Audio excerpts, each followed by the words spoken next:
Hello, BFS community.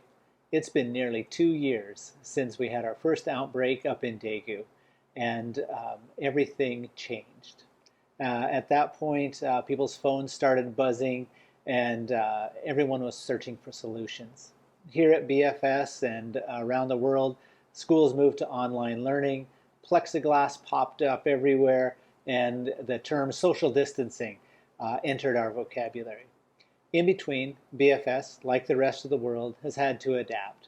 And over time, we worked hard to keep people safe.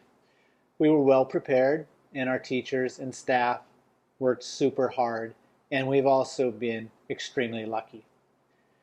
With the rise of Omicron variant, our odds of getting a positive case increased dramatically.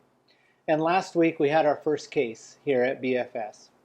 I want to thank the family who came forward to share that information with us so that we could take immediate action. We appreciate our families who take this responsibility seriously to help limit the spread of this more easily transmitted mutation. And we do all that we can to keep positive cases anonymous within our school community as we do the contact tracing. So this first case resulted in over 50 contacts in students and more than 5 close contacts in our staff.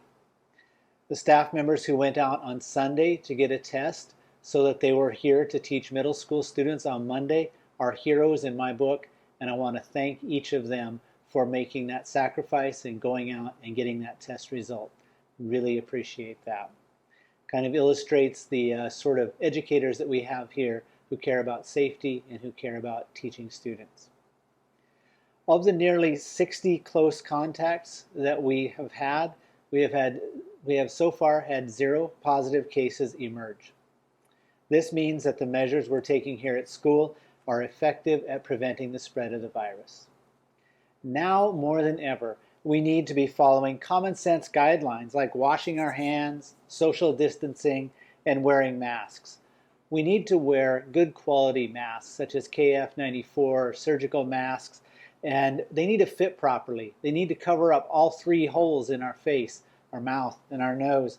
And this, more than anything, is what we can do to help keep others and yourself safe. Please leave your cloth and neoprene masks at home. They don't work against this variant, and we don't want you wearing them here at school.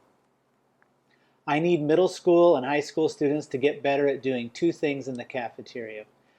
First, sit only in the spots that are designated for sitting. If there's an X on the table, don't sit there. Sit at another spot.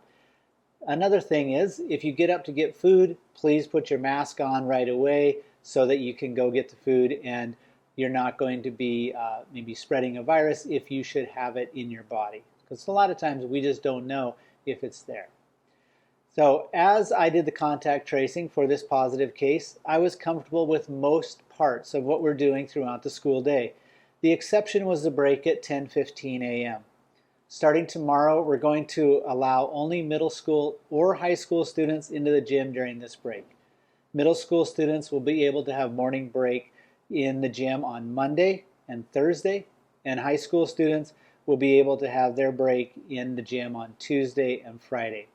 Once this current outbreak subsides, we may be able to relax this restriction. We try to keep all the divisions separate throughout the day so that we can keep as many students as possible learning here at school in the event we have another positive case. I know we're all tired of this pandemic. We have had 2 years of extra stressors and we all want it to be over. Unfortunately, we can't relax now. We don't know when the finish line will come. And so we have to stay vigilant. That said, we can take comfort in knowing that 85% of the people in Korea are vaccinated, that wearing masks is a cultural norm here in Korea, and that you go to school with members of caring families who want to do their part to keep everyone safe, including taking the risk of telling the school when their child has tested positive. That is so important and so valuable. I know that it wasn't easy to go and get those tests, even though it was required so you could come to school. I say thank you to each student, teacher, and parent who went to get tested. We really appreciate that. Have a great rest of your day and a great rest of the school year. Thank you.